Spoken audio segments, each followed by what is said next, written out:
Hey guys, I know it's been a couple weeks since I posted a cooking video, but I'd had kind of a family situation. On September 14th, I unexpectedly lost my dad.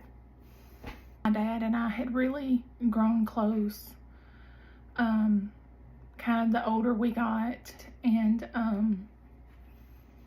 I'm so thankful for the time I had with him. He was a good man. He had all my good qualities come from him. He taught me work ethic, integrity, to be an honest person and do the right thing. And he loved me unconditionally. And he was my biggest cheerleader, no matter what was going on in my life. He always told me what a good job I was doing and how proud he was of me. So these couple weeks have been hard. But I thought, what better way to start back with my cooking videos than to make one of my dad's recipes. My dad was a good cook. He didn't cook a lot. But he was a good cook, and he made great vegetable soup.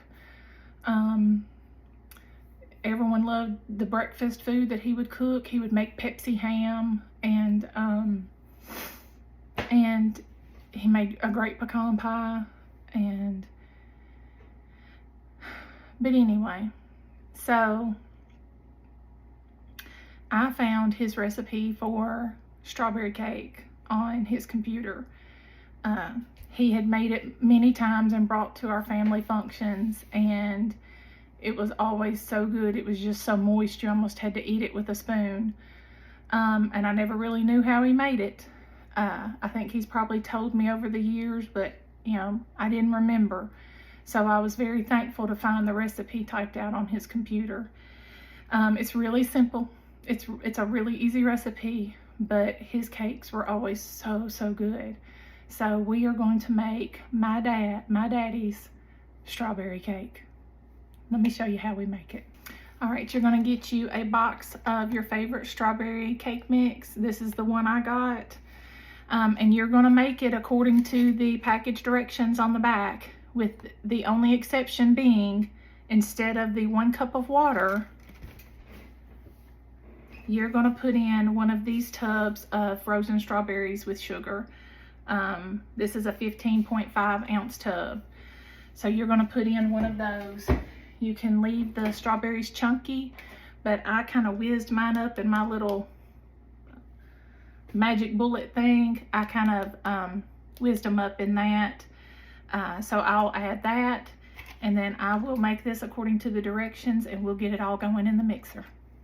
I added in my cake mix. Now I'm gonna add in my tub of strawberries that I whizzed up, 1/2 cup of vegetable oil, and 3 large eggs. And now I'm gonna mix this on medium speed for about two minutes. You want to make sure that you stop about halfway through and scrape down your bowl if you're using a stand mixer, because you can see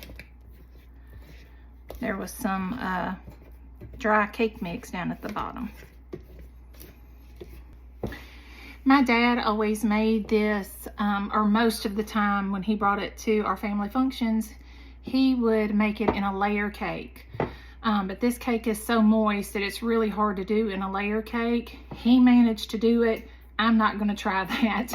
So I'm just gonna bake mine in a 13x9 pan, and I'm gonna spray it with baking cooking spray.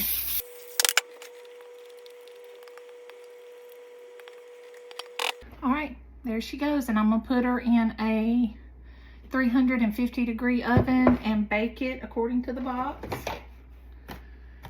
which is about 23 to 28 minutes.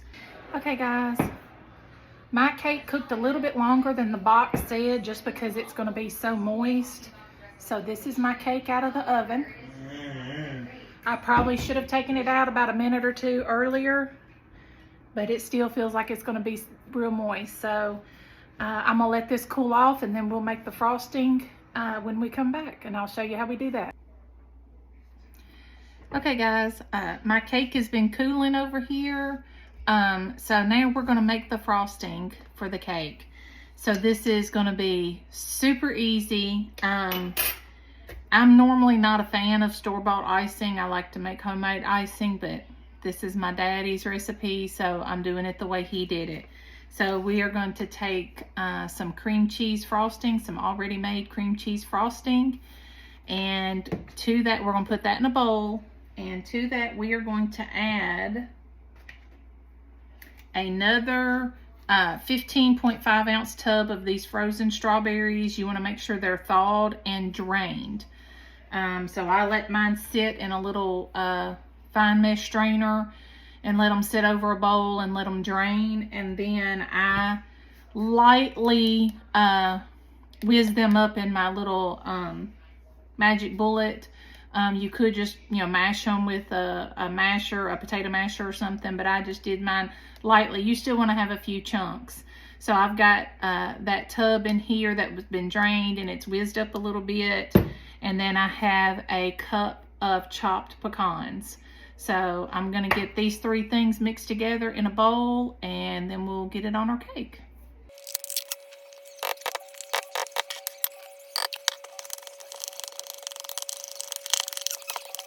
All right guys, this is what it looks like, if y'all can see that.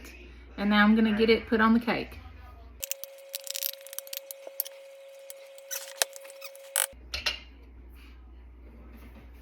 Okay guys, that's it.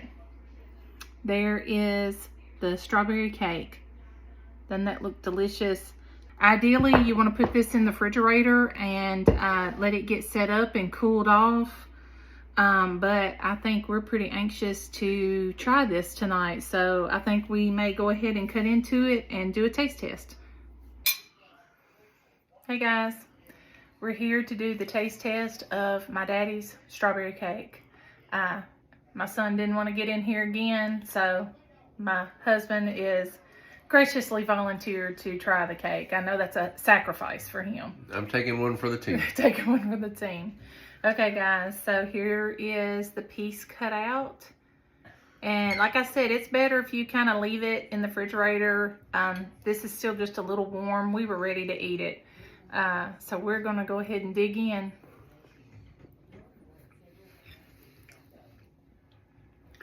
That's good. It's not real sweet. Mmm.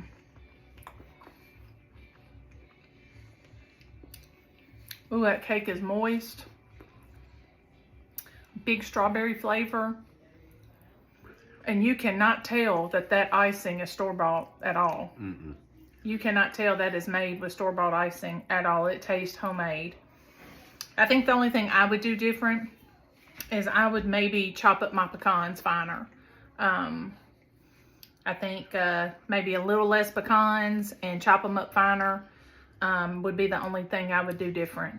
So, I personally like the pecans, the bigger pieces, yeah. Okay. Hmm.